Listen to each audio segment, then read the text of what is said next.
حضرت ذوالنون مصری رحمت اللہ علیہ دریا میں کشتی کے بیچ سفر کر رہے تھے۔ یہ وفاداری دیکھنا، یہ حوصلہ دیکھنا، یہ ذرا ٹھہراؤ دیکھنا طبیعت۔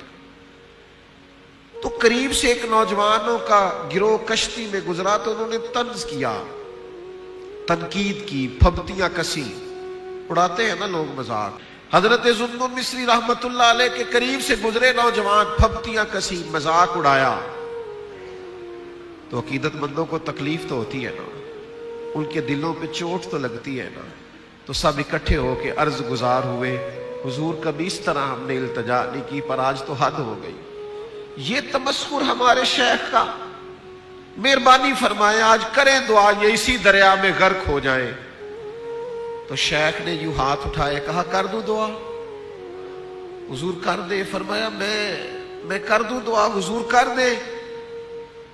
اللہ کے حضور عرض کرنے لگے، اے اللہ جس طرح یہ جوان آج ہنس رہے ہیں نا، انہیں قیامت میں بھی اسی طرح مسکراتا ہی رکھنا، انہیں مسکراتا رکھنا۔ ہم تو دشمن کو بھی پاکیزہ سزا دیتے ہیں، ہنستے رکھنا، مسکراتے رکھنا۔ اتنی جلدی الجھ جانا، اتنی جلدی بے چین ہو جانا، دو چیزیں سہج نہ سکنا، کلیجہ اتنا ہمارا کمزور ہونا کہ بس کسی مخالف نے ایک بات کر دی تو سارا وقت اسی کو جواب دینے میں لگا دے۔ ہمیں تو بڑے کام ہیں، اور بھی کم ہے زمانے میں محبت کے سوا۔ تو اپنی زندگی میں ترجیحات کا تعین کرنا اللہ والوں کی شان ہے، وفادار ہی بڑے ہوتے۔ شیخ نے ہاتھ اٹھا کے کہا، یا اللہ جس طرح یہاں مسکرا رہے ہیں نا، وہاں بھی مسکراتے رہے۔ کشتی کنارے لگی، شیخ اترے تو وہ جوان بھی اترے۔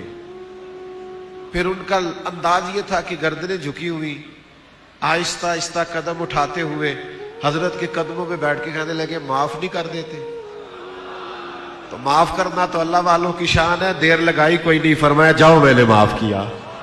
او بھائی یاد رکھو، تھوڑی وفاداری، تھوڑا ٹھہراؤ، تھوڑا وقار، تھوڑا حسن زندگی میں، تھوڑا لب و لہجے کے اندر گداز، اور کوئی میرا مطلب ہے اس طرح کا ماحول نہ بنائیں کہ جس سے چھلکے کہ یار یہ صوفیاء کے ماننے والے، اور اس کے اندر جلد باز ہیں، مضطرب ہیں، کسی ڈپریشن کا شکار ہے، انزائٹی پیشنٹ ہے، الجھے ہوئے ہیں، ڈری ڈری باتیں کرتے ہیں جہاں بیٹھتے ہیں۔ میرے پاس ایک صاحب آئے تو وہ کہنے لگے پاکستان کے آج کل حالات کیسے ہیں؟ میں نے کہا بالکل ٹھیک ہے۔ تو وہ چپ کر گئے، جس طرح آپ نہیں سارے کر گئے، تو وہ چپ کر گئے۔ میں نے ان سے کہا اللہ کے بندے، حالات اوپر نیچے ہوتے ہی رہتے ہیں، کامیاب قائدین وہ ہوتے ہیں جو قوم کو مایوس نہیں ہونے دیتے، ان کی وفاداری ایسی ہوتی ہے، انقلاب ایسا ہوتا ہے، لب و لہجہ ایسا ہوتا ہے، انداز۔ اللہ کے پیارے حبیب علیہ السلام ایک دور کا سفر کر کے واپس تشریف لائے، آثار سفر تھے وجود اطہر پر۔ سیدہ طیبہ طاہرہ حضرت سیدہ پاک رضی اللہ تعالی عنہ نے اپنے والد گرامی کے وجود نور پر بظاہر تھکاوٹ کے آثار دیکھے تو رو پڑی۔ عرض کی آپ دین کے لیے کتنی تکلیف اٹھاتے ہیں۔ ایک سوچ محبت وہ تھی جو سیدہ پاک نے پیش کی، اور جواب میں میرے کریم نے پتہ کیا فرمایا؟ حضور نے فرمایا، فاطمہ آپ کے والد کو اللہ نے بڑے مقاصد کے لیے مبعوث فرمایا۔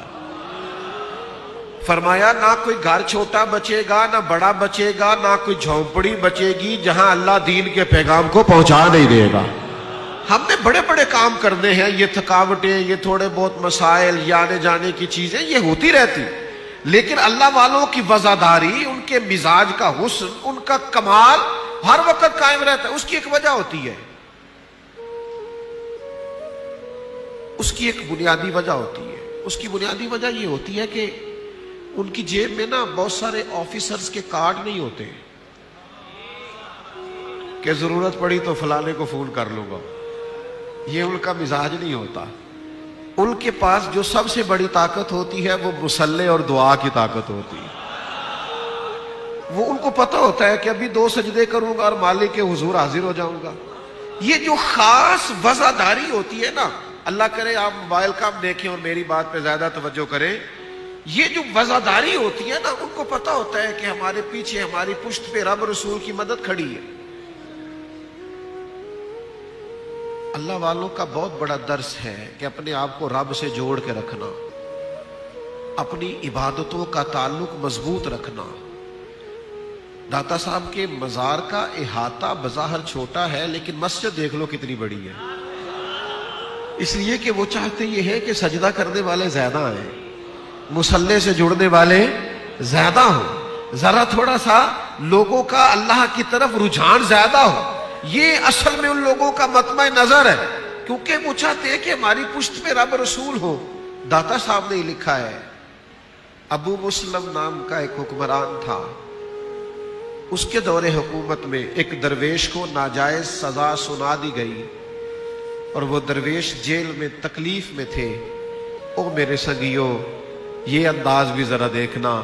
سیدی فیض عالم فرماتے ہیں، اس ابو مسلم بادشاہ کو رات کو خواب میں مدینے والے محبوب کی زیارت ہوئی اور حضور نے فرمایا بے گناہ کو قید کر دیا ہے۔ بادشاہ نے نہ جوتے پہنے نہ سر پر کپڑا رکھا، دوڑا گیا، جا کے درویش کا دروازہ کھولا، کسی سپاہی سے نہیں کہا، خود دروازہ کھولا، معذرت بھی کی، اور وہ درویش جب خرامہ خرامہ آہستہ آہستہ دروازے سے باہر جانے لگے تو تھا تو بادشاہ نہ۔ کچھ لوگوں کا مزاج تو ہوتا ہے نا کہ بہت بڑا حکم ہوا تو بتائیے گا، تو ہوتی ہے کچھ پھر باتیں وہ تقیہ کلام بھی بن جاتی۔ تو شیخ ابھی دروازے پر پہنچے تھے کہ پیچھے سے بولا، کہنے لگا حضور مہربانی فرمائیے گا، کبھی کوئی حکم ہو میرے لائق تو مجھے ضرور یاد کیجیے گا۔ تو شیخ وہی ٹھہر گئے، وہی وزاداری، وہی حسن، وہی کمال، لفظ انداز نرم اور دلائل گرم، وہی انداز تکلم۔ تھوڑا ٹھہر گئے، پھر پلٹ کے دیکھا، فرمانے لگے ابھی بھی تجھے حکم بتاؤں، ابھی بھی تجھے حکم بتاؤں؟ فرمایا میں تو جہاں جیل کی کالی کوٹھڑی میں تھا، وہ جو رات کو سوتے میں تجھے خواب میں ملے ہیں، اور جن کا حکم پا کے پھر نہ تو جوتے پہن سکا اور نہ تو سر پہ کپڑا لے سکا، پھر سے ثبوت نہ منگو میتھوں، سے ثبوت نہ منگو میتھوں، سے ثبوت نہ منگو میتھوں، بھلا نظر کرم کد ہوئی، اے میں جانا یا دلبر جانے، اے میں جانا یا دلبر جانے، غیر نہ جانے کوئی۔ میں مسکین پرانا خادم، کسے در ملی نہ ٹوئی، اے تے واصف یار نے نظر جو کی تھی، واصف واصف ہی ہوئی۔ او بھائی، ان کی پشت پر وہ وزادار ہوتے، طاقت ہی بہت بڑی ہوتی ہے ان کی پشت پر، کوئی الجھاؤ نہیں، کسی قسم کی کوئی پریشانی نہیں، کہیں وہ جھجکتے سہمتے نظر نہیں آتے۔ اللہ والوں کے ماننے والوں، کسی کی 1.5 منٹ کی بات سن کے اتنی جلدی پریشان نہ ہوا کرو، تمہاری تاریخ تو ہزاروں سال پرانی ہے، تمہاری تو اسناد ہی بڑی مضبوط ہے، تم کہاں اتنی جلدی الجھ جاتے ہو؟ تمہاری تو وزاداری کمال کی۔ جن لوگوں پہ لوگوں کو غصہ آتا ہے نا، آپ یقین کریں ہمیں ان پر ترس آتا ہے کہ یار دیکھو بیچارہ اپنی بھی آخرت خراب کر رہا ہے، کس طرح کی بولی بول رہا ہے اور کس زمرے میں اپنے آپ کو کھڑا کر۔ اور ایک اور بات بھی، عقائد کے ہمیشہ مضبوط رہنا، نجات عقیدہ اہل سنت میں ہے، لیکن یہ کہ اگر علم مضبوط نہ ہو، آپ کے پاس دلائل پورے نہ ہو، تو پھر خود بحث کرنے کی بجائے کسی عالم سے ملاقات کرائیں، پھر اس سے ملاقات کرائیں۔ اور جب آپ مضبوط ہو جائیں نظریاتی طور پر، پھر آپ کا یہ مزاج ہونا چاہیے کہ ہر جاہل سے الجھنا بھی نہیں، ہر شخص اس قابل نہیں ہوتا کہ اسے بحث کی جائے، اور کچھ بھی نہیں ہوتا۔ مطلب پراپوگنڈے کا جواب پراپوگنڈے سے نہیں دیا جاتا، پراپوگنڈے کا جواب عمل سے دیا جاتا ہے۔ اگر کوئی کرتا ہے پراپوگنڈا تو کرتا رہے، کرے جس نے کرنا ہے، لیکن عمل ہوتا ہے۔ اللہ کے بندوں نے زندگی میں کبھی الجھاؤ پیدا نہیں کیا۔ وہ حضور علیہ السلام کی بارگاہ میں آ کے ایک صحابی نے عرض کیا تھا نا کہ یا رسول اللہ صلی اللہ علیہ وسلم، وہ کفار اب آپ کا سیدھا نام ہی نہیں لیتے، معاذ اللہ ثم معاذ اللہ، نقل کفر کفر نہ باشد، وہ نام بگاڑ بگاڑ کے آپ کو برا بھلا کہتے ہیں۔ تو وہ بڑے پریشان ہو کے آئے تو محبوب مسکرا دیے، فرمایا وہ پتہ نہیں کس کو برا بھلا کہہ رہے ہیں، مجھے تو اللہ نے محمد بنا کے بھیجا ہے، وہ پتہ نہیں کس کی باتیں کر رہے ہیں۔ او بھائی، اتنی جلدی الجھ جانا، ہر ایک سے گفتگو کرنا، کچھ لوگوں سے بحث کر رہے ہوتے ہیں تو کہنے کو دل کرتا ہے یار تیرا سٹیٹس نہیں اس سے بات کرنا، تیرا معیار نہیں، تو اپنا قد کاٹ دیکھ، تو اپنا مقام دیکھ۔ ایک درویش تھے حضرت فخر جہاں دہلوی، دلی کی جامع مسجد میں جمعے کا خطبہ دے کے سیڑھیاں اتر رہے، شہر پورا عقیدت مند تھا، شیخ سیڑھیاں اتر رہے تھے، تو بادشاہ نے سوچا اگر اسی طرح لوگ اس شخص کے پیچھے بھاگتے رہے تو ایک وقت ایسا آئے گا کہ میری حکومت کو کوئی خطرہ نہ ہو جائے۔ اس نے ایک سازش رچی، ایک طوائف کو تیار کیا۔ حضرت سیڑھیاں اتر رہے تھے، دائیں بائیں عقیدت مندوں کا ہجوم تھا، تو وہ خاتون بنی صبری ساری تیاری کر کے سامنے آئی اور السلام علیکم کے بعد گفتگو اس طرح کرنے لگی جیسے بڑی پرانی جاننے والی ہے۔ کچھ لوگوں پر اداکاری بھی تو ختم ہوتی ہے نا، بڑی پرانی اس طرح کی گفتگو کرنے لگی۔ اب سارے مرید پکے نہیں ہوتے، ہلکے پھلکے کچے پکے بھی ہوتے ہیں، تو کچھ بیچارے پریشان ہو گئے کہ یہ کیا بات ہوئی، تحقیق بھی نہیں پوری کرتے، فٹافٹ پریشان ہو جاتے۔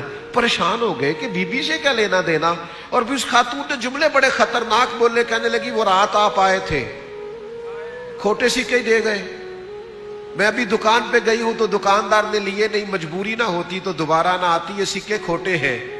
رب کے بندوں کی وزاداری، اللہ کے بندوں کی شان، ان کا ظرف، ان کا حوصلہ، 14 طبق دلے دے اندر اساں تمبو وانگو تانے ہو۔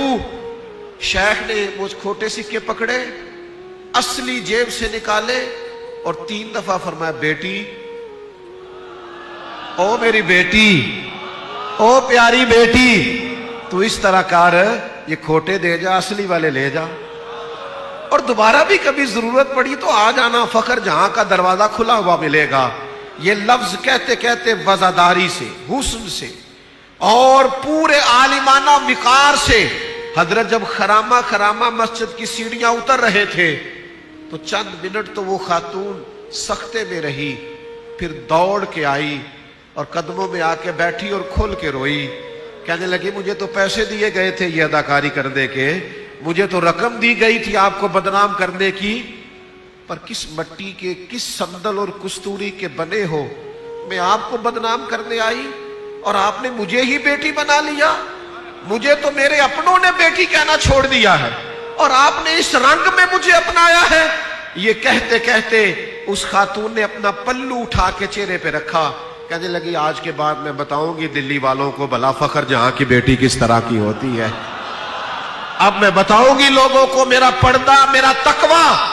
آپ لوگ اتنے بڑے سلسلے سے تعلق رکھتے ہیں، کبھی جاؤ گے نا اس الجھی ہوئی دنیا میں اللہ والوں کے آستانوں پر تو تمہیں سمجھ آئے گی کتنے بڑے حوصلے تھے، کتنا بڑا وقار تھا۔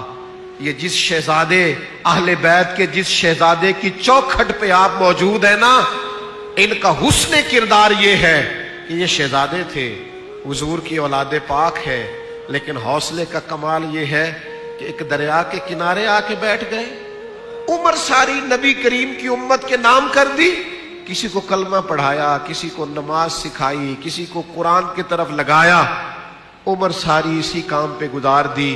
قیامت تک لوگ آتے رہیں گے، حضرت فیض عالم کے آستانے کے قریب سے گزرتے رہیں گے۔ لوگوں کا عرس تو سال کے بعد ہوتا ہے، میرا داتا صاحب کا تو ہر روز ہوتا ہے، ہر جمعرات ہوتا ہے، اور سدائی بہار روے اس باغے، کدے خزانہ آوے، ہو ون فیض ہزاراں تائیں، ہر پکھا پھل کھاوے۔